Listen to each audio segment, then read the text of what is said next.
All right, thanks a lot, J.R. Russ. We are at the DAC in Philadelphia, CAA Women's Basketball Championship game. What a start for the Blueheads. They lead Drexel 11-2. I'm Matt Janus with Christine Core and Motta. Out of the call timeout, Drexel with the basketball. Moving left to right, Mariah Leonard. Handing it off to Keshana Washington. Dribbling to the foul line, backing up to the wing. Now trying to turn the corner. Works her way to the paint. Pull-up jumper short. Dickey tipped the rebound. Tried to save it in. Probably fortunate she didn't. It's out of bounds, stays with Drexel. She saved it right to Keshana Washington. And you could see what Drexel was trying to do out of that timeout. They were trying to put the ball on the floor, come around the corner, but Delaware's defense on point, in good help defense. They had secured that rebound, but just lost it out of bounds. Inbound goes to Nihill, turning to her left. She hits the push shot from the foul line. On the move, it's 11-4. Delaware's lead is 7. And there's those extra opportunities. Delaware had the ball secured, lost it out of bounds. Now Drexel gets a second chance and knocks down the shot. Dickey the other direction.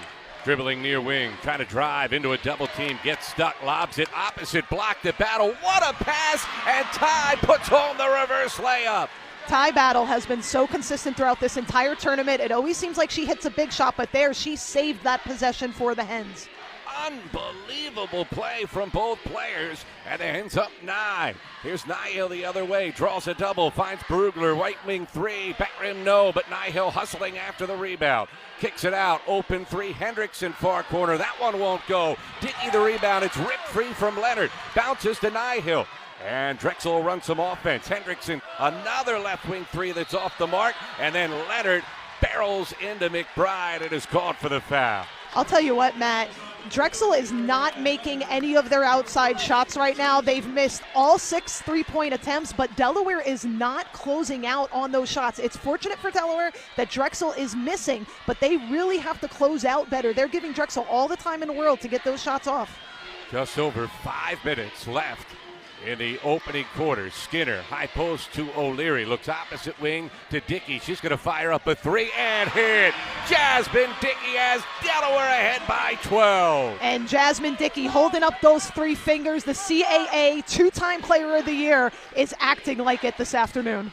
Here goes Drexel the other direction. Nihill dribbling near wing. Step back triple. That one's off the mark. Long rebound tipped and loose out of bounds off of Delaware. Another second chance for Drexel, but it was off by so far.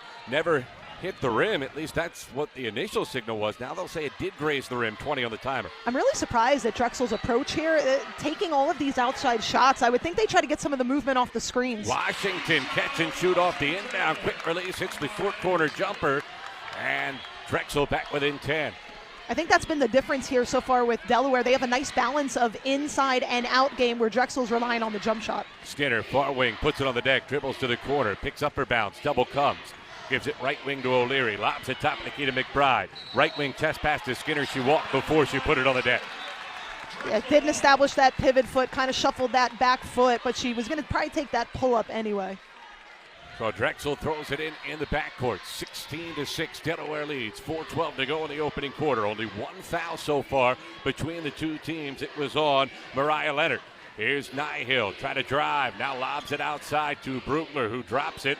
And Washington goes to retrieve it near midcourt. She wants to attack off a high screen. Gives it near wing now to Nihill. Right back to Washington. Deep 2 from the left wing. A splash.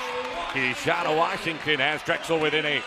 Jasmine Dickey getting stuck a little bit underneath that screen and allowing Keshana Washington to bump back. Now Nihill, a back steal, tipped it away from McBride, starts to break the other way. 3-on-2 with Hendrickson, finds Leonard wide open, misses the layup down the center of the lane.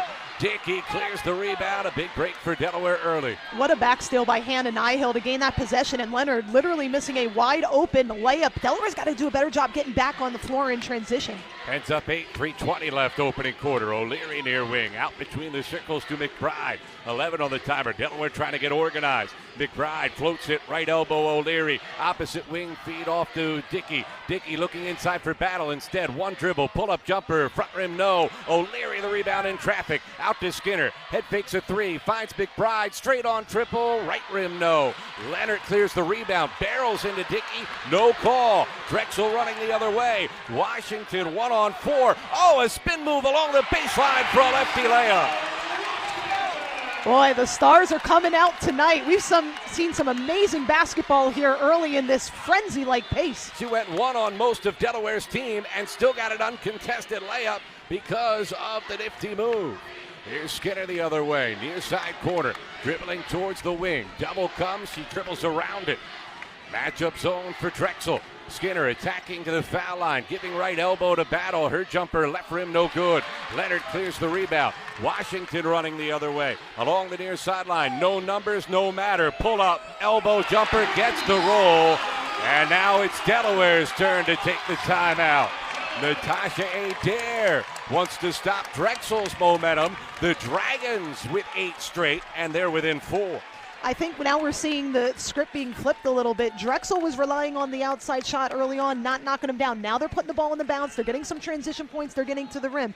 Delaware now is settling for outside shots instead of pounding it inside. 2:09 remaining in the opening quarter. It's Delaware 16, Drexel 12. Both teams have taken a timeout. Both teams have made their early run. You get the feeling now, settle in, and it'll be the back and forth game we're used to. Yeah, and it's settling in, and things are getting a little chippy. I mean, this is an intense game. Some arms are flying, bodies are flying, and I think it's pretty safe to say these two teams do not like each other very much. They respect each other. They don't like each other very much. They've been at the top of the CAA for years and years and years, and today it just seems with these two veteran-led teams, this one might mean just a little bit more. The inbound goes to Skinner out of the timeout. She dribbles the ball up the floor. Nihill bothering her the whole way. Now hands it off to McBride, who lobs it between the circles to Dickey. Dickey surveys her options, puts it on the deck, drives to the foul line, kicks it to McBride, right wing three, good! Paris McBride knocks it down, ends up 7. She hit those 2 big shots yesterday. She hesitated on 2 threes, knocked down the next one, and today she's going to need to hit those open shots. 100 seconds left in the opening quarter, and what a back and forth it has been so far. Hendrickson head fakes a left wing 3, dribbles to the elbow, bounce pass inside to Leonard. She got stuck, got it out to Hendrickson, left wing 3, good. Mara Hendrickson connects, and it's 19-15. And that's what we were talking about earlier. Slow on the closeouts. Mara Hendrickson does not need a lot of time to get that shot off. She's taken 371 shots in her career. Only 58 have come inside the arc. That's what she does. She passes and she shoots threes. And Delaware's got to get out on her. McBride, far wing, dribbling to the foul line, now to the lane. Her pass tipped and offensive foul. McBride tried to lunge after the deflection and lunged right into a Drexel defender. Yeah, and I think the first player she knocked into, that probably could have been a foul on the defense, but she kept going and literally went on to another player who was outside the restricted area. And I'm okay with them letting the first one go because they haven't called anything all day, but they didn't have a choice on that second one. McBride sent her into the second row. Here's Washington dribbling it left to right between the circles. Hands to Hendrickson, right back to Washington on the near wing. She dribbles to the foul line, backs up top of the key, still 13 on the timer, fires up a triple, front rim no good. Dickey swoops in and grabs the rebound amongst a lot of Dragons. What body control by Jasmine Dickey. She was about to drag the pivot foot, regathered herself, and secured that rebound. Hands up 4. Winner goes to the NCAA tourney. Loser goes to the WNIT. Dickey, top of the key, dribbling to the right elbow. Pull up, left rim, no good. Weak side rebound. Hendrickson ripped it away from O'Leary, and the Dragons could hold for 1. I like the shot, just a little too strong. 10 seconds left in the opening quarter. Nihill dribbling out near midcourt. Works her way to the top of the key. Thinks about the shot. Now attacks down the left side of the lane. One pass too many. Tipped away by Battle. And that's the end of the opening quarter. A fantastic first 10 minutes. Delaware 19, Drexel 15 in the CAA Women's Basketball Championship game on Fox Sports 1290 and 1410 WDOV.